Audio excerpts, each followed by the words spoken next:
Welcome back into another episode of the Believe in Georgia Tech podcast. I am your co-host, Jackson Caudell, coming to you with another uh, sort of live episode. I'm Brent Key wrapped up his second his press conference a little bit ago. I'm going to kind of break some stuff down. And this is not going to be a long episode at all. There wasn't a lot to get into, as I'm sure y'all have read. It wasn't a very positive press conference. It didn't sound like a very positive scrimmage.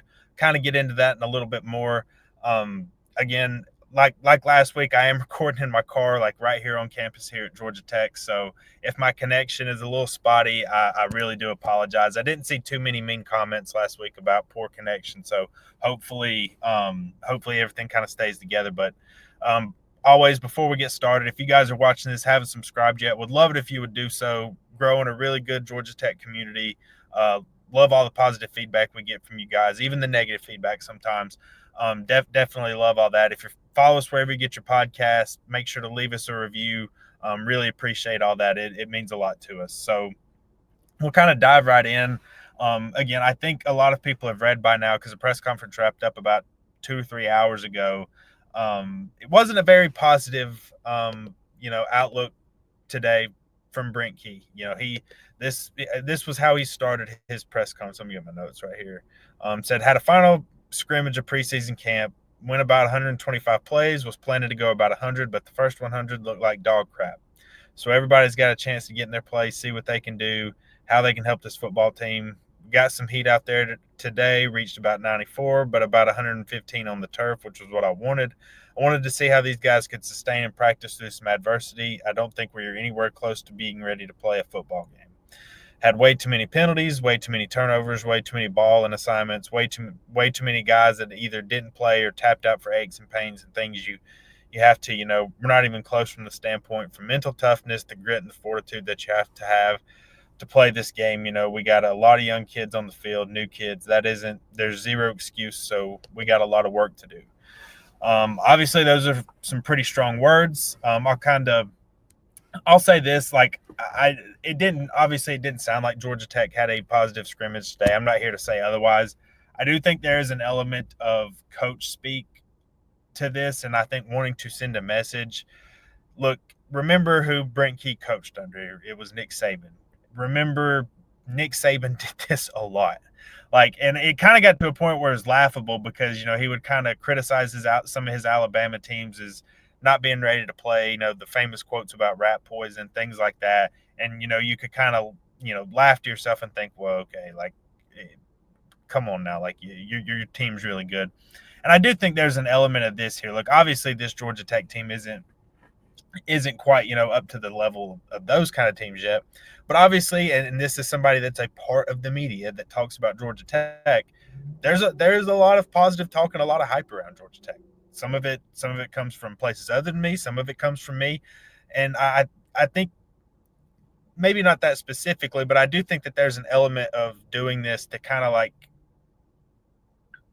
quiet things down a little bit. Like, hey, we still have a long way to go. We still have a lot of work we have to put in. We have to still come out here every day like we've done in the past and work really hard and get this thing to where we want to get to. And hey, we've got 2 weeks until we play an actual football game. And you're not starting a game against Marshall or a game against anybody else. You're starting on the road at Colorado, and while Colorado might not be quite as good as they were last year without some key players, that's still a really tough place to play against a quality opponent on the road, and you have to handle your business well. And I think that there's an element of what he did today kind of sending that message. I think that that's really wanted to get across. And I'm not sitting here saying oh, the scrimmage went great and he's just putting on a show up there. But I do think that there's an element, a lot of coaches use these kind of press conferences to send message. And I do think that that's some of what he did today. And I'm not going to say it's all of it, but I do think that there was some of it. Some of the things that he really wanted to harp on was the mental toughness about all this. He talked about, hey, this is my job to get the football team in a position to be able to compete and play football games. The mental toughness goes into the mindset you got to have. And I don't think that this is a persistent problem, because I think if it was, I think we'd have heard about it by now. But I do think that, every team can hit their point where maybe you venture into the land of overconfidence a little bit and you play a little differently. And I think that was kind of what it was about today. I know Keith's talked about it a little bit before, but kind of on like a point about the weather and stuff. Like it's kind of been cool here lately, the past couple of weeks. For those that do live in Georgia, we've had a lot of rain up in this part of it, and like you haven't really. It's not been like a fall camp where it's just super hot day in and day out. Aside from like the first couple of days, and I remember Key mentioning a couple times in previous press conferences that he's like, "Hey, I really wish we could get out here in the heat and really see what these guys are about." And like I do think that there's something to that, and at least from the sound of it today, they didn't really respond very well. Now that wasn't to say it was all bad, because Key, one thing Key didn't do today was he never mentioned any specific player. He highlighted some areas where he thought that they played well today. In a weird way, it was kind of funny. He mentioned that he thought the pass protection was pretty good, but then he immediately followed that up with, but now I'm kind of worried that, hey, what about our pass rush? Like, is our pass rush where we need to be? He also mentioned he thought the running backs were pretty good. He thought they created some turnovers today, but then he immediately followed that by, hey, like, it's not good when your offense is turning the ball over in a scrimmage. So, look, there were obviously some good and some bad things that went on. Like, I don't think a scrimmage is almost ever going to be 100% bad. But again, he didn't mention anybody by name, so it's not. Last week I was able to tell you, hey, like a lot of the freshman D linemen like Christian Garrett, Derry Norris, Blake Beelan, some of the DBs too. Elgin Sessions is a guy that's been talked about a lot. Jordan Allen at receiver, some young guys, and then Malachi Carney at right tackle. He really harped on him last week, but there was no specific players he mentioned, and I'm sure that was probably by design, if I had to guess. I thought another interesting thing that he said today was just kind of in terms of freshmen playing.